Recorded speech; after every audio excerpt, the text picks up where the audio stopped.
Thank you so much, Sayyid Haidar, for that lovely recitation.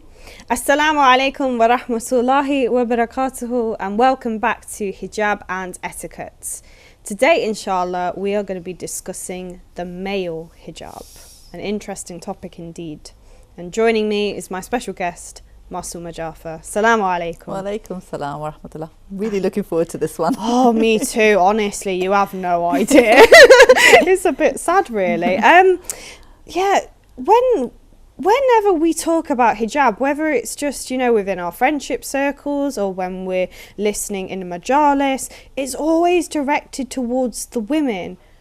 Why? When in the Quran, it's obviously an issue for men and women. Yes, for sure. I mean, like the fact that God starts off addressing the men first is very powerful. Yet we choose to only think about the women when we discuss it. And I think we've, as women, have allowed that to happen. You think so? Yeah. Okay. The fact that we talk about hijab and actually make it very women specific. As mothers, we talk, we teach our girls about hijab. How many mothers actually talk to their boys about hijab? Subhanallah, that's true. Yeah, and a lot of husbands will tell their wives that they're not dressed properly. How many wives will actually tell their husbands, by the way, I don't think that is hijabi? how many wives would actually dare to do that, Subhanallah. So yeah, I think we are at fault as well, and I think it's something that we need to change, and I think it is changing. I think mothers nowadays are talking to their daughters and sons, which is really, really good.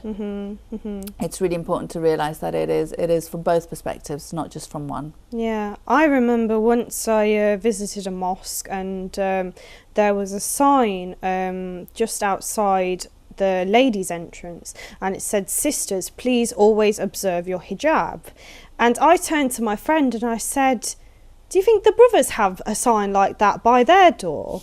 Like, it's almost as if they're sending out a message saying, like, sisters, you control yourself, you fulfill your obligations to Allah subhanahu wa ta'ala. Brothers, you don't really have to worry, it's not your issue, don't stress yourself out about it. But what are the obligations on a man in regards to his hijab? Can I just answer the comment first? I think giving 70 excuses to our brothers. of course, we have to living by the hadith of the Holy Prophet. Yeah, we have to be merciful. When it comes to hijab for women, because there is a physical hijab of dress, which is very obvious, then that concept of openly disobeying Allah is there. And so Amr bil Ma'ruf and Nahy anil Munkar come into it, where you have to, then it becomes wajib for someone to actually then enjoin the good or forbid the evil. So if a woman is openly disobeying Allah by not covering her hair or by wearing tight outfits and so forth, then it is the responsibility of every Muslim to then condemn the action, not the person. Again, from a loving perspective, explain to the person why what they're doing is wrong, and actually help them to see that and help them on their journey. When it comes to the brother's perspective, when it comes to hijab for a man, the Quran talks about casting down your gaze, so the intensity of your gaze. Again, you can't obviously see that. It talks about covering your private parts, which hopefully all brothers do. Inshallah. So again, it's not something that we have to worry about. So I think that's why the concentration is on the woman's hijab, more than the fact that they don't think that they're going to be held responsible. It's a matter of, well, this is done openly and this is between me and God. Yeah. So, for example, if I don't pray in my own house, and I don't go and boast about it, and I don't, it's between me and God. Whereas if I openly do something wrong, then it is every Muslim's responsibility to guide me. Yeah. Yeah, of course. And also regarding the male hijab, like, what do you think are the common mistakes that our modern day brothers are making with their hijab, both physical and social as well? think this would be better answered by a brother. From my perspective, I think the fact that they feel that they can dress in whatever clothes, no matter how tight fitting it is, no matter how seductive it looks, is okay. I think that's wrong. The fact that they feel that they can look at non-hijabis with liking the pictures on Instagram and stuff. Again, that's wrong, because if she's not observing her hijab, that's between her and God. If she's a non-Muslim, she doesn't have to observe hijab, but you as a Muslim have to. Yes. So it doesn't say cast down your gaze when you're looking at Muslim women, or when you're looking at hijabis. It says cast down your gaze. Full stop. So being aware of that is really, really important, and teaching my son that you cannot be disrespecting a woman by looking at her lustfully. You don't have that right. It's really, really important for him to understand. And again, I think realizing that the culture that we live in, there are lots of things that now attract females, which maybe in the olden days didn't used to. So it's really important to take that into consideration, because hijab is something that moves with the times. So if you know what you're wearing is seductive, it's going to attract the opposite sex, then it becomes haram for you to wear that. And again, that intention comes in why you're wearing it. Would you dress like that in front of the Imam of your time? It comes, those are questions that the brothers should be asking themselves as well. It's not just for the sisters to ask. And mashallah, there are plenty of brothers out there who do try and maintain their hijab, and they are aware of it. But I suppose, I think where a lot of brothers fall short is when it comes to courtship. When they meet a sister that they particularly like, sometimes they might let their barriers go down a little bit. Maybe they might be a bit flirty and inappropriate with that sister. I mean, what kind of practical ways can a brother take to kind of avoid falling into that temptation? Because it's a natural thing at the end of the day. If you like another human being, you're going to want to be flirty and friendly with them. No, for sure. And I think it's again that realization. If you do like someone, then again be true to yourself. What is it that you like about this person? Is it something that you can take forward in the form of marriage? If so, then take the appropriate steps to lead to that. Marriage is something that honestly you're going to need God by your side. Oh yes, yeah. It's something that is, you're going to feel the happiest you've ever felt and the saddest that you've ever felt. It's a very difficult but rewarding union. And you need God by your side, so you don't want to start it with any haram. So again, if you like a sister, think about the fact that you want to do everything in the halal way so that you get God's total blessing on this union. That's really, really important to do. And and not only will you get God's blessings, but you will also get the respect of the sister, the respect of her parents, the respect of your parents as a brother as well, the fact that you were able to do it in a totally halal way. That's really, really important. So realizing that, and also I think living in the West where flirtation is normal, not being drawn into that. So realizing that there is a barrier there, even if I'm dressed like everyone else in the West as a brother. See, for us sisters, I think it's really, it's much easier because I'm constantly reminded of the barrier. Yes. Whereas for a brother, it's much more difficult, especially when he's talking to non-hijabis. It's very difficult for him to remind himself that there is a barrier there. And he has to then ensure that he keeps that barrier there. So not getting to a stage where, you're unnecessarily interacting with the opposite sex. It's again, that ruling is for both men and women, that unnecessary social interaction is not allowed. It's haram. So again, he's got to realize, is this necessary or is it unnecessary? I remember talking to one of my students who was a male, and he said to me that one of the girls at college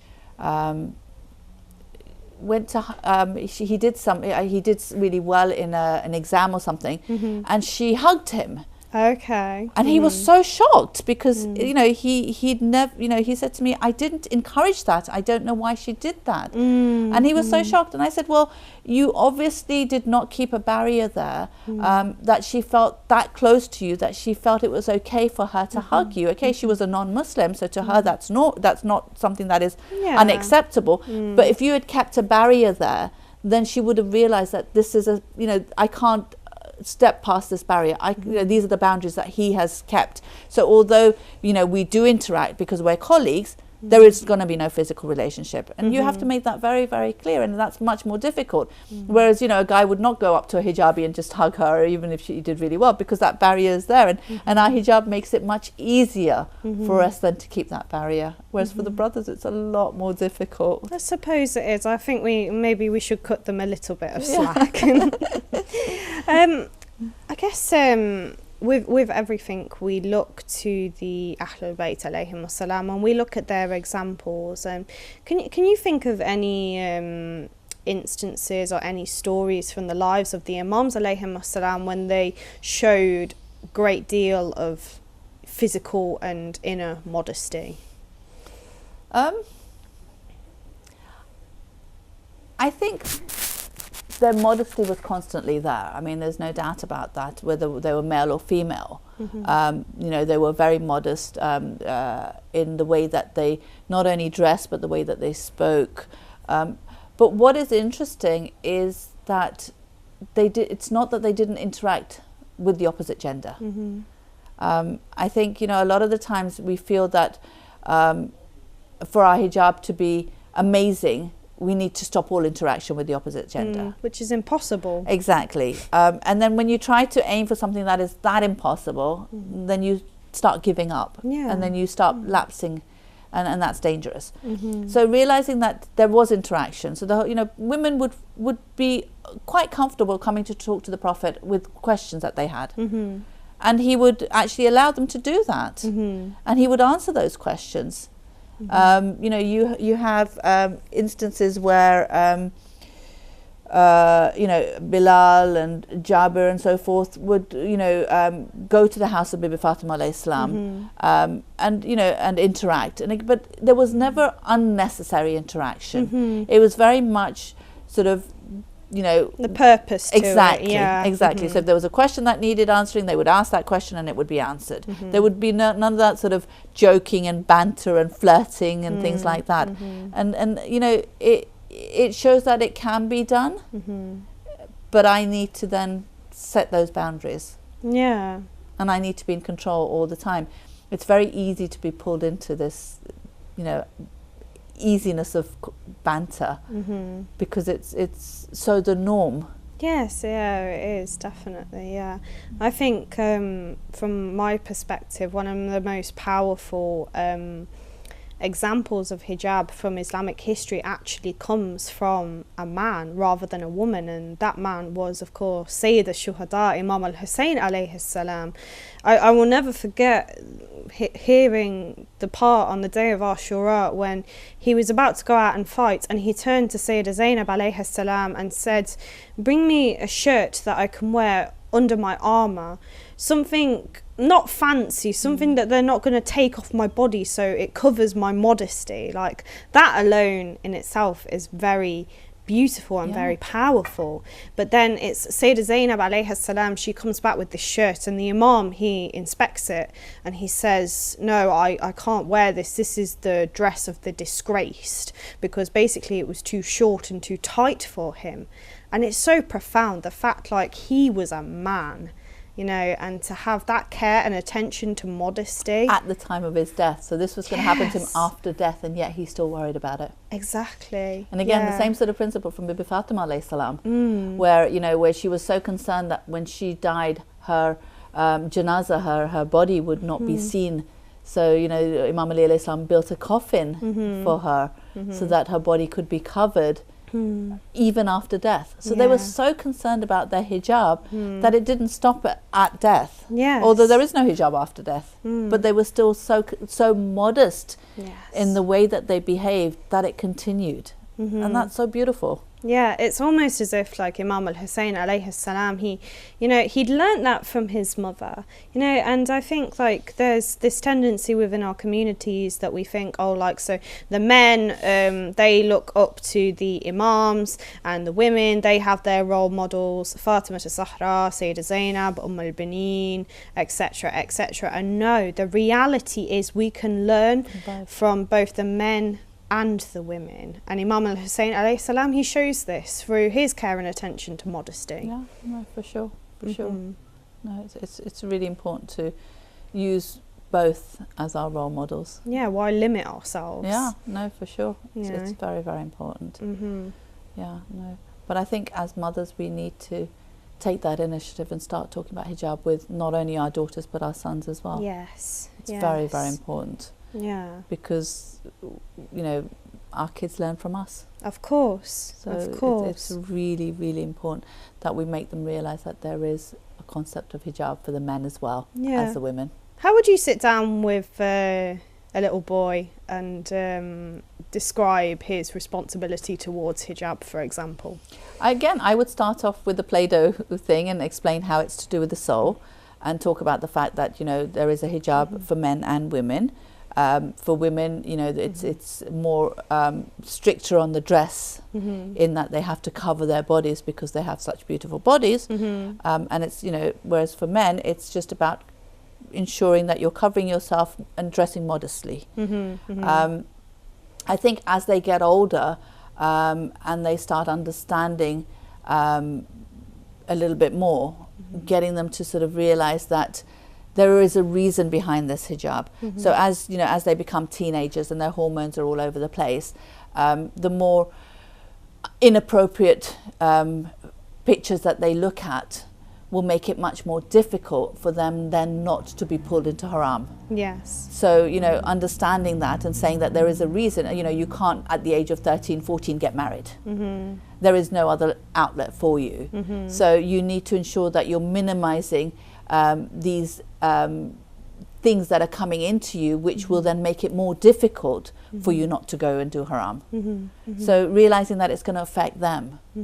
And the sad thing is, things like pornography has become so normal, so accessible with the internet now. When we were younger, it was a magazine that was on the highest shelf that you couldn't even reach without asking an adult to give it to you, and you would never do that. Whereas now it's so accessible that it's scary. It's really scary, and they and they get drawn into it at such an early age, and then it makes it much more difficult for them to then dissociate from it. So talking to our boys as mothers from a very early age about things like this is really, really important. Again, about prevention rather than cure. Yes. If you wait till they're already into it, then it's going to be much, much more difficult. Yes, and inshallah we can try and do that with our sons, and just help improve the hijab of both our daughters and our sons. Thank you once again for joining me on Hijab and Etiquette, Sister Masooma. Up next, my dear viewers, we'll be answering your fiqh questions regarding the Salah, inshallah.